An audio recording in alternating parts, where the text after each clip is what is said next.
Hello అండి, welcome back to my channel making easier way. ఈరోజు video వచ్చి రామ తులసి కృష్ణ తులసి గురించి అండి. రామ తులసి కృష్ణ తులసి మధ్యన తేడా ఏమిటి, వాటిని ఎలా గుర్తించాలో ఈరోజు మనం తెలుసుకుందాం. హిందూ ధర్మంలో తులసికి ఎంతో ప్రాధాన్యత ఉంది. తులసి మొక్కల్లో ప్రధానంగా 2 రకాలు రామ తులసి, కృష్ణ తులసి ఉన్నాయి. రామ తులసికి తేలికపాటి సువాసన ఉంటుంది.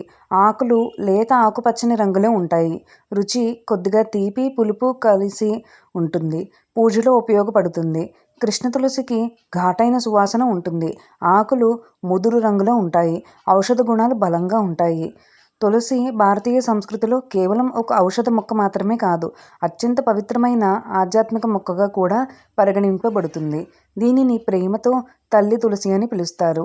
ఇంట్లో తులసి మొక్కను నాటడం వల్ల సానుకూల శక్తులు పెరుగుతుందని, శాంతి శ్రేయస్సు కలుగుతాయని విశ్వాసం ఉంది. ముఖ్యంగా వైష్ణవ సాంప్రదాయంలో తులసికి ప్రత్యేక స్థానం ఉంది. విష్ణుమూర్తికి అత్యంత ప్రీతిమైన మొక్కగా భావించింది. పూజలో తులసి ఆకులను తప్పనిసరిగా ఉపయోగిస్తారు. తులసిలో ప్రధానంగా 2 ప్రసిద్ధ రకాలు ఉంటాయి, రామ తులసి, కృష్ణ తులసి. కృష్ణ తులసిని శ్యామ తులసి అని కూడా అంటారు. ఇవి ఒకే జాతికి చెందినప్పటికీ రంగు, రుచి, సువాసన, ఔషధ గుణాలలో కొంత తేడా ఉంటుంది. రామ తులసి ఆకులు సాధారణంగా ప్రకాశవంతంగా ఆకుపచ్చని రంగులో ఉంటాయి. కృష్ణ తులసి ఆకులు మాత్రం ముదురు ఆకుపచ్చ రంగు లేదా ఊదా రంగులో కనిపిస్తాయి. రామతులసి లక్షణాలు.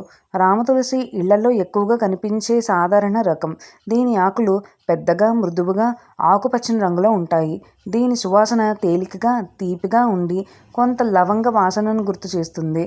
అందుకే దీనిని పచ్చ తులసి అని కూడా అంటారు. ఆధ్యాత్మికంగా రామతులసి అత్యంత పవిత్రమైనదిగా భావించబడుతుంది.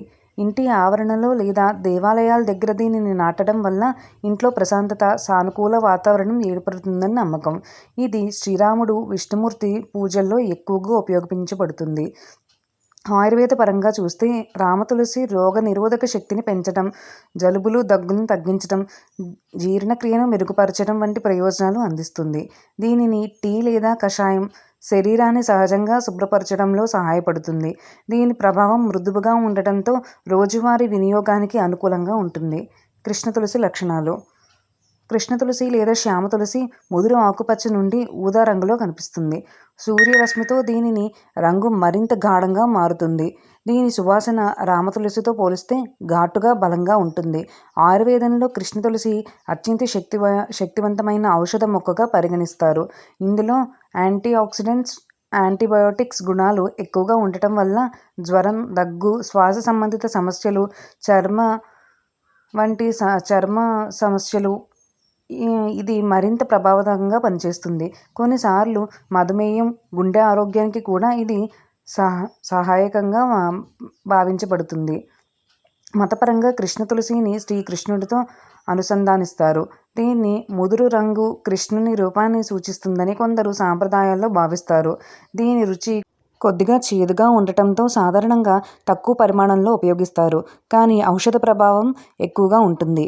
రామ తులసి, కృష్ణ తులసి తేడాలు.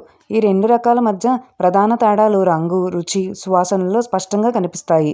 రామ తులసి లేత ఆకుపచ్చ రంగు, తీపి మృదువైన రుచి, తేలికపాటి సువాసన. కృష్ణ తులసి ముదురు ఆకుపచ్చ లేదా ఊదా రంగు, ఘాటైన, కొద్దిగా చేదు రుచి, బలమైన సువాసన. శాస్త్రీయంగా ఇవి 2 ఒకే జాతికి చెందినప్పటికీ వాటిలోని నూనెలు, రసాయన ఘటాలు వేరుగా ఉండటం వల్ల గుణాలు భిన్నంగా ఉంటాయి. మతపరమైన ఆయుర్వేద ప్రాముఖ్యత. హిందూ సాంప్రదాయంలో తులసిని దేవతా స్వరూపంగా భావిస్తారు. ఇంట్లో తులసి ఉండటం వాతావరణాన్ని శుద్ధి చేస్తుందని, ప్రతికూల శక్తిని తగ్గిస్తుందని నమ్మకం ఉంది. ఆయుర్వేదంలో దీనిని ఔషధాల రాణిగా పిలుస్తారు. రామ తులసి సాధారణంగా ఆరోగ్య సంరక్షణకు, రోజువారీ వినియోగానికి అనువైనది. కృష్ణ తులసి తీవ్రమైన ఆరోగ్య సమస్యల్లో మరింత శక్తివంతంగా పనిచేస్తుంది. ఈ 2 రకాలు పరస్పరానికి ప్రత్యామ్నాయాలు కాకుండా పరిపూరకాలు అని చెప్పవచ్చు. ఒకటి శాంతిని అందిస్తే మరొకటి ఔషధ శక్తిని అందిస్తుంది. మొత్తానికి రామ తులసి, కృష్ణ తులసి 2 ప్రకృతి ఇచ్చిన అమూల్యమైన ఔషధ సంపదలు. వాటిని గురించి సరైన అవగాహనతో ఉపయోగిస్తే ఆరోగ్యం, ఆధ్యాత్మికత, జీవన నాణ్యత మెరుగుపడతాయి. Thank you for watching.